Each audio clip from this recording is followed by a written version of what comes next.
देखा आपने इस वीडियो में किस तरह से भगवाधारियों को उत्तर प्रदेश पुलिस घसीटते हुए लेकर जा रही है। जिस तरह से गिरफ्तार किया गया है, 15 से 20 लोग लुलु मॉल पर पहुंचे थे और हंगामा कर रहे थे। वहां पर हनुमान चालीसा का पाठ करने की जिद पर अड़े हुए थे। लेकिन जिस तरह से उत्तर प्रदेश पुलिस कल से ही सतर्क है, कल भी 5 लोगों को गिरफ्तार किया गया था, जिसमें 4 गैर मुस्लिम थे और 1 मुसलमान जिसको गिरफ्तार किया गया था।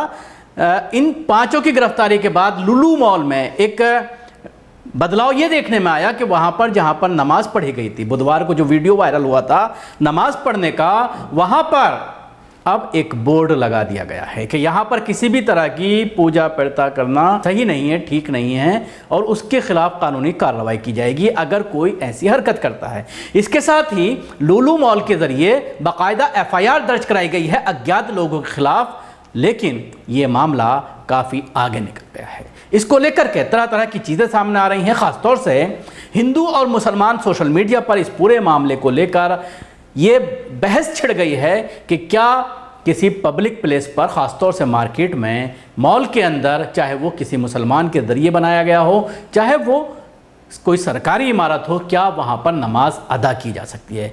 2 तरह से इसमें बातें सामने आ रही हैं। मुसलमानों में भी अलग अलग तरह की राय सामने आ रही हैं। सोशल मीडिया पर अगर आप देखते हैं, कुछ लोग खुद उन मुसलमानों को जिम्मेदार ठहराते हुए नज़र आ रहे हैं कि उन्हें ऐसी हरकत करने की ज़रूरत नहीं थी, अगर नमाज पढ़नी ही थी तो किसी मस्जिद में जाकर पढ़ते। और एक चीज़ ये भी सामने आ रही है, हमने जब कल एक वीडियो डाली थी तो उसमें कुछ लोगों ने ये कमेंट्स किए हैं कि लुलु मॉल के अंदर बाकायदा नमाज के लिए एक जगह ख़ास की गई है, क्योंकि जो काम करने वाले हैं उनकी संख्या को देखते हुए इस तरह का इंतज़ाम किया गया है कि वहाँ पर नमाज पढ़ने के लिए बाकायदा एक कमरा है। क्योंकि साउथ इंडिया की अगर हम बात करते हैं, केरल की अगर हम बात करते हैं, केरल में जितने भी मॉल्स में आप जाएंगे या फिर अरब कंट्रीज़ तो आप छोड़ दीजिए, वहाँ पर तो हर जगह पर आपको मस्जिद के लिए एक कमरा अलग से ख़ास किया हुआ है, मस्जिद की कोई ज़रूरत नहीं है। और बहुत सारे कंट्रीज़ की अगर हम बात करते हैं, वहाँ पर मस्जिद का कॉन्सेप्ट ही कुछ और है। भारत, पाकिस्तान, श्रीलंका और बांग्लादेश को छोड़ करके अगर आप दूसरे कंट्रीज़ में जाते हैं तो अलग अलग तरह की चीज़ें सामने आती हैं नमाज़ पढ़ने के लिए। आप यूरोप में अगर जाते हैं या अमेरिका या ऑस्ट्रेलिया में जाते हैं, कनाडा जाते हैं, तो वहाँ पर एक इस्लामिक सेंटर होता है बाकायदा और उसमें एक बड़ा उसके लिए एक ज़मीन होती है। सरकार की गाइडलाइंस हैं कि इतने एकड़ से कम में नहीं बन सकता इस्लामिक सेंटर। उसमें बाकायदा अंदर पार्किंग की जगह होती है, कुछ हॉल्स होते हैं पार्टी वगैरह करने की, उसके अलावा तकरीर करने के लिए या कोई प्रोग्राम करने के लिए, इस्लामिक प्रोग्राम करने के लिए उसके लिए बाकायदा हॉल बनाए जाते हैं। महिलाओं के लिए और जेंट्स के लिए अलग अलग जगह होती है नमाज़ पढ़ने की। तो इस तरह का प्रावधान होता है।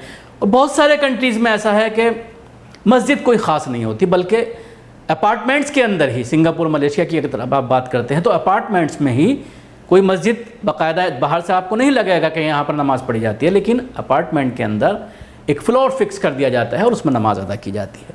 इसी तरह साउथ इंडिया में जो मुस्लिम की मार्केट हैं या मॉल्स हैं केरल में, वहाँ पर बाकायदा एक कमरा होता है। ऐसी ही बात लुलु मॉल को लेकर भी कही जा रही है कि लुलु मॉल में भी बाकायदा एक कमरा फिक्स किया गया है नमाज पढ़ने के। लेकिन आज जिस तरह से पुलिस के ज़रिए पूरी कार्रवाई की गई है तो उससे ऐसा लगता है कि पुलिस पूरी तरह से मन बना चुकी है कि जो भी इस मामले पर सियासत करने की कोशिश कर रहा है उसको सबक सिखाया जाएगा। ऐसा लगता है कि आला कमान से उत्तर प्रदेश के मुख्यमंत्री की तरफ से इस मामले को लेकर कुछ दिशा निर्देश पुलिस को दिए गए हैं। इसीलिए जब भगवाधारी वहाँ पर पहुँचे, संघी वहाँ पर पहुँचे, हंगामा करने की कोशिश की, तो पहले से मौजूद जो पुलिस अधिकारी थे उन्होंने इन तमाम लोगों को गिरफ्तार कर लिया और न सिर्फ गिरफ्तार किया बल्कि FIR दर्ज की जा रही है और जेल भेजने की तैयारी की जा रही है। तो एक बात स्पष्ट पैगाम देने की कोशिश की गई है योगी आदित्यनाथ के ज़रिए कि अगर कोई कानून को हाथ में लेने की कोशिश करेगा या किसी तरह से दंगा भड़काने की कोशिश करेगा, 2 समुदाय में फूट डालने की कोशिश करेगा, तो उसको बख्शा नहीं जाएगा। और शायद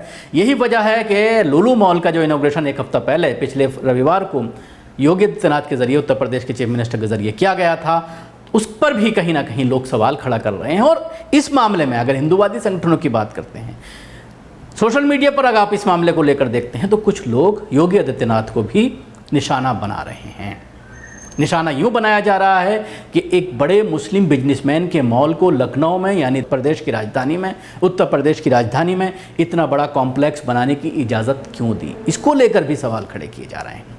लेकिन जहाँ तक सवाल है इन्वेस्टमेंट का, लुलु कोई भारतीय कंपनी नहीं है, इसके मालिक भारतीय ज़रूर हैं, लेकिन पहले इनका कारोबार दुबई में ज़्यादा है। दुबई में इस तरह के मॉल्स, जो मॉल यहाँ पर बनाया गया है, उत्तर प्रदेश का सबसे बड़ा मॉल कहा जा रहा है, इससे कई कई गुना मॉल दुबई में और उसके अलावा और कई अरब कंट्रीज़ में लुलु के पहले से ही मौजूद हैं और एक बड़ा टर्नओवर लुलु ग्रुप का है। और बड़ा एक बिजनेसमैन जो इसके मालिक हैं उनको जाना जाता है, सब लोग जानते हैं और देश में भी मदद के लिए कई बार आगे आते हैं।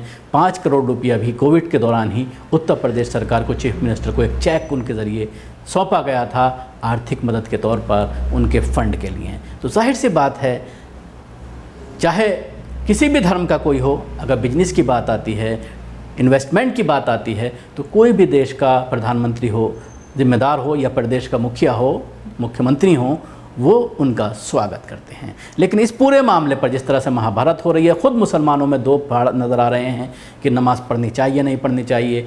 दूसरी तरफ गैर मुस्लिमों में भी कहीं ना कहीं दो तरह की चीज़ें सामने आ रही हैं। कुछ लोग योगी आदित्यनाथ को, RSS को, संघ को भी इसके लिए जिम्मेदार ठहरा रहे हैं कि इससे, और उसके साथ ही एक चीज़ और सामने आ रही है कि लुलु मॉल का बाइकआउट किया जाए। शुक्रिया, आपको हमारी कोशिश कैसी लगी ज़रूर बताएं। हमारे यूट्यूब चैनल को सब्सक्राइब करना ना भूलें, इसके साथ ही बेल आइकन जरूर दबाएं। अगर आप वीडियो फेसबुक पर देख रहे हैं तो पेज को लाइक करें, उसके साथ ही फॉलो भी करें। धन्यवाद।